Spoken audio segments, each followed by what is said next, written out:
Hello students, welcome to my channel Akash Silvan. Today we are going to discuss about the next unit, that is algebraic expression. We are going to deal about exercise 2.1. First one, separate the constants and variables from the following.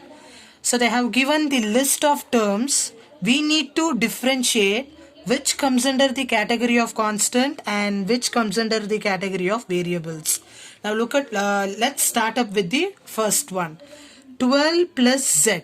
So this is my first one. We have two terms, that is 12 and z.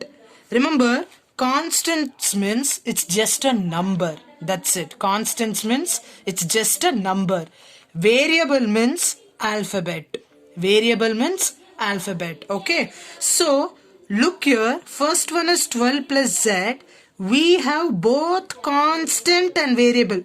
Correct, no? Just now I said 12 means constant number, z means alphabet, variable. If we have both constant and variable, that comes under the category of variable only. Okay, remember, if we have both constant and variable, that comes under the category of variable. Constant means it should be only a number. Look at the second example. 15. We don't have any variable, correct? We don't have any variable. We just have a number called plus 15, which is a constant. Next, minus x by 5. We have variable, correct? Alphabet means variable, right? X is an alphabet. And we have a number. So mathematically I can say I have a variable and I have a constant. If I have both variable and constant, it is a variable only. Please do remember, if I have both variable and constant, it is not a constant. It comes under the category of variable. Okay. Next, minus 3 by 7. 3, 7, both are constant. There is no any variable present here. Then obviously it is a constant. Remember, constant means only number. Constant means only number. Variable means both alphabet and number should be present, or only alphabet is present also, no problem there. Look here, x. X is only an alphabet, that is a variable. So again it comes under the category of variable. 3, just a number, so it is a constant. 2 by 3 xy. Can you answer whether it is a constant or variable?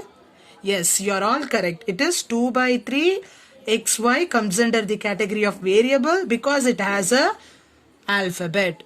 Whenever it has an alphabet, it comes under the category of variable. This one, we have a variable, so again it is a variable only. 7, only a constant, only just a number, so it comes under the category of constant. 7 minus x, we have two terms, one is 7, another is minus x. Since we have an involvement of a variable, it comes under the variable only. 6x plus 4y, again we have two terms, 6x one term plus 4y one term. We have two variables. So 6x plus 4y is also a variable. Minus 7z, we have only one term, but there is an involvement of a variable. So again it is a variable only. This obviously it comes under variable. 8yz by 3x. Y plus 4, we have an alphabet. So again it is a variable. Y by 4, again we have an alphabet. So it is variable. 2x by 8yz, again we have a variable. So it is 2x by 8yz. Very easy, right? Yes. With a good start, let's go with the second one also. Separate the monomial, binomial and trinomial from the following.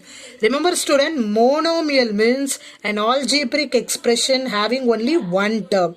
Please remember or make a note on this, underline and write. Binomial means it is an algebraic term which is having two terms. Trinomial means it is an algebraic term or it is an algebraic expression which has three terms. Please remember this. Mono means one term, bi means two term, tri means three terms. So they have given the list of questions here. 7xyz, it is a monomial containing only single term. So it comes under the category of monomial. 9 minus 4y. We have two terms, right? 9 is one term, 4y is one term. Since this expression is having two terms, it comes under the category of binomial. Okay, look here again. Third question. One more term, one term. Totally two terms are there. Again, it comes under the category of binomial. Look here. 1, 2, 3.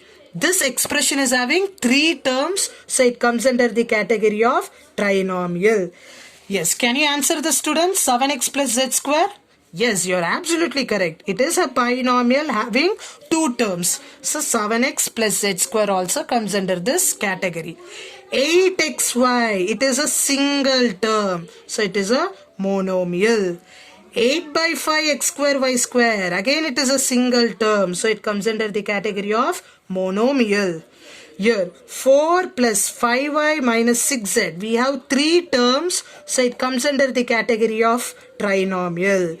Very easy, right? So please remember, monomial means one term, binomial means two term, trinomial means three term. Okay, so this I give you as a homework. If you know this, you can just let me know in the comment section also, whether it is a monomial, binomial or trinomial. If you know the answer, please kindly do comment in the comment section. I'm very eagerly waiting who gets the correct answer. So next week Monday, I'll be sharing you the next exercise video. Until then, bye and thank you all for the patient listening.